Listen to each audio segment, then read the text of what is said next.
Assalamualaikum warahmatullahi wabarakatuh. Salam literasi untuk pendidik dan peserta didik seluruh Indonesia. Pada kesempatan ini saya akan membahas pembelajaran Bahasa Indonesia kelas 7 semester 1 dengan KD 3.2, yaitu tentang menelaah struktur dan bahasa teks deskripsi. Tujuan yang akan kita capai dalam pembelajaran ini adalah sebagai berikut.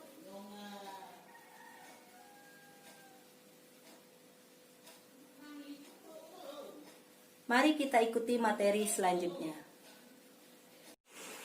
Seperti biasa, sebelum kita memulai kegiatan pembelajaran, marilah kita berdoa sesuai dengan agama dan kepercayaan masing-masing.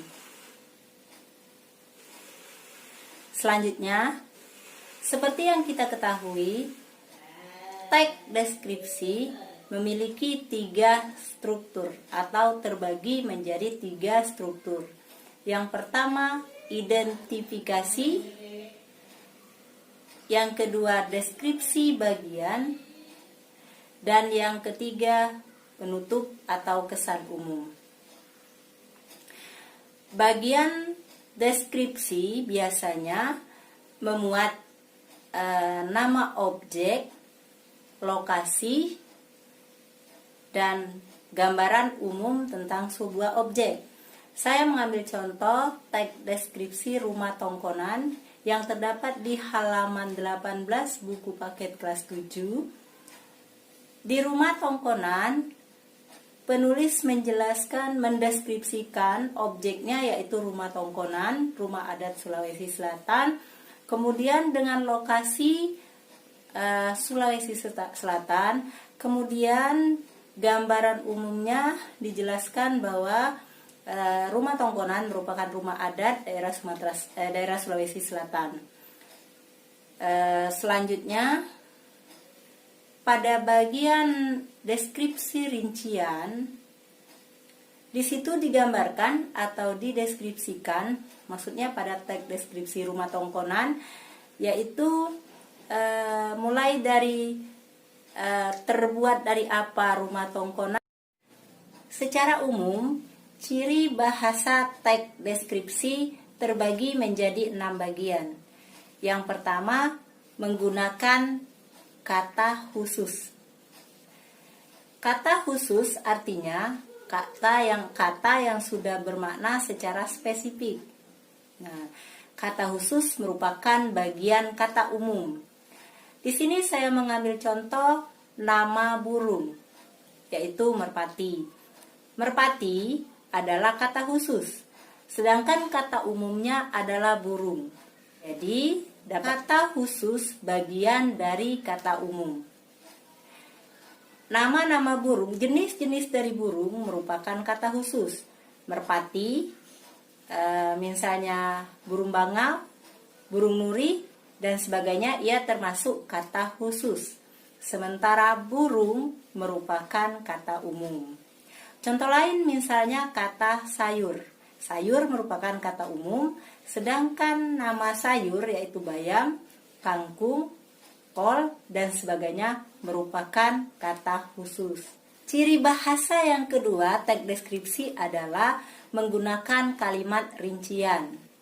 Sudah tentu, karena ia menggunakan kalimat rincian, artinya ada kalimat umum sebelum kalimat rincian tersebut.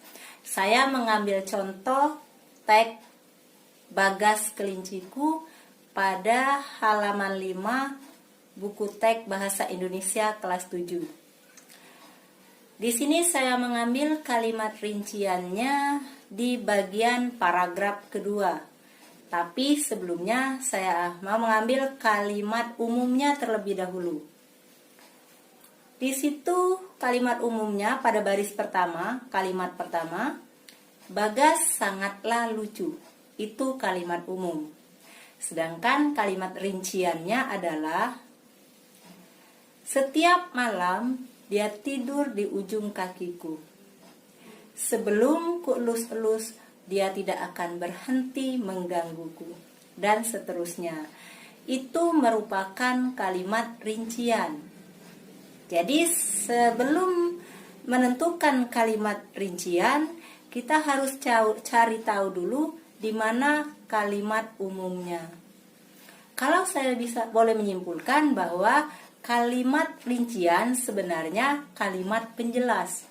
Jadi, kalau kalimat umumnya merupakan kalimat utama, sedangkan kalimat perincian adalah kalimat penjelas.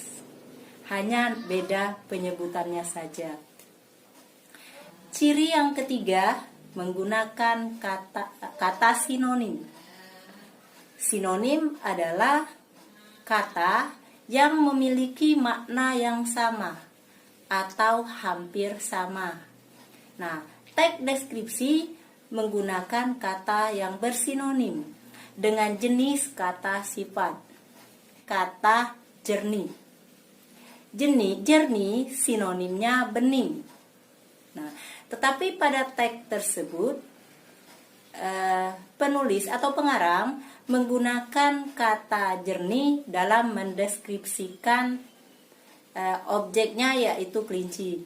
Kenapa? Karena kata jernih memiliki emosi yang lebih kuat bagi pengarang dalam menggambarkan objeknya. Nah, tentu saja jernih dan bening sama-sama bersinonim dengan jenis kata sifat. Ciri bahasa yang keempat, menggunakan majas. Majas adalah kata-kata yang digunakan pengarang dalam memperkuat ide yang ia sampaikan.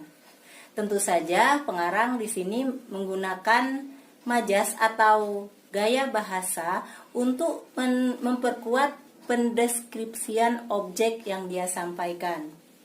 Masih di teks Bagas Kelinciku, saya mengambil contoh majas atau gaya bahasa pada kalimat matanya coklat seperti madu. Saya ulang, pada kalimat matanya coklat seperti madu. Nah, matanya coklat seperti madu digolongkan majas metafora. Karena apa? Majas tersebut menyamakan jenis benda atau sifat benda, yaitu warna mata dengan warna madu. Nah, majas yang sering muncul pada teks deskripsi adalah majas metafora, yaitu majas yang membandingkan dua benda dengan sifat yang sama atau hampir sama. Satu lagi biasanya majas personifikasi. Majas personifikasi yaitu majas yang menganggap benda mati seperti hidup, tapi tidak tertutup dengan majas-majas lain. Karena dalam satu teks deskripsi, kadang-kadang penulis bisa menggunakan beberapa majas atau gaya bahasa dalam menyampaikan idenya. Ciri bahasa teks deskripsi yang selanjutnya adalah menggunakan kalimat dengan cerapan panca indera. Nah, apa pula maksudnya ini? Atau nama lainnya, menggunakan kata atau kalimat yang seolah-olah bisa dilihat, bisa didengar, dan bisa dirasakan. Hal yang seolah-olah bisa dilihat adalah Bagas memiliki bulu yang lebat dan putih bersih. Bagas memiliki bulu yang lebat dan putih bersih. Kata lebat dan kata putih dan bersih dalam pendeskripsian pengarang terhadap kelinci bisa dirasakan oleh pembaca. Pembaca seolah-olah bisa membayangkan warna putih dengan bulu yang lebat. Kata yang seolah-olah bisa didengar. Buk, kadang terdengar ia menjatuhkan diri. Kata buk, kita rasakan bagai suatu benda yang jatuh. Biasanya kita bisa mendengarnya. Seolah-olah bisa dirasakan. Saya mengambil contoh, kelinciku sangatlah manja. Itu contohnya, kemanjaan kelinci, kemanjaan seekor binatang biasanya bisa kita rasakan. Jadi seperti itulah cara pengarang dalam mendeskripsikan kelinci pada teks dengan menggunakan kata-kata pencerapan indera pada teks Bagas Kelinciku tersebut. Ciri bahasa teks deskripsi menggunakan kata ganti orang. Nah, pada teks Bagas Kelinciku, penulis menggunakan kata ganti ku pada Bagas Kelinciku. Kata ku berarti aku, yang artinya kata ganti orang pertama tunggal. Ciri bahasa teks deskripsi terdiri dari 6 bagian atau 6 jenis. Yang pertama, menggunakan kata khusus. Yang kedua, menggunakan kalimat rincian. Yang ketiga, menggunakan kata sinonim dengan jenis kata sifat.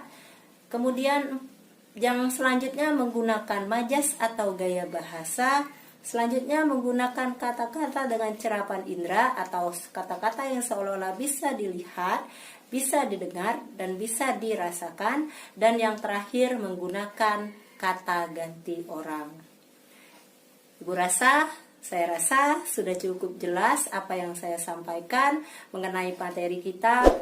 Terima kasih. Wassalamualaikum warahmatullahi wabarakatuh.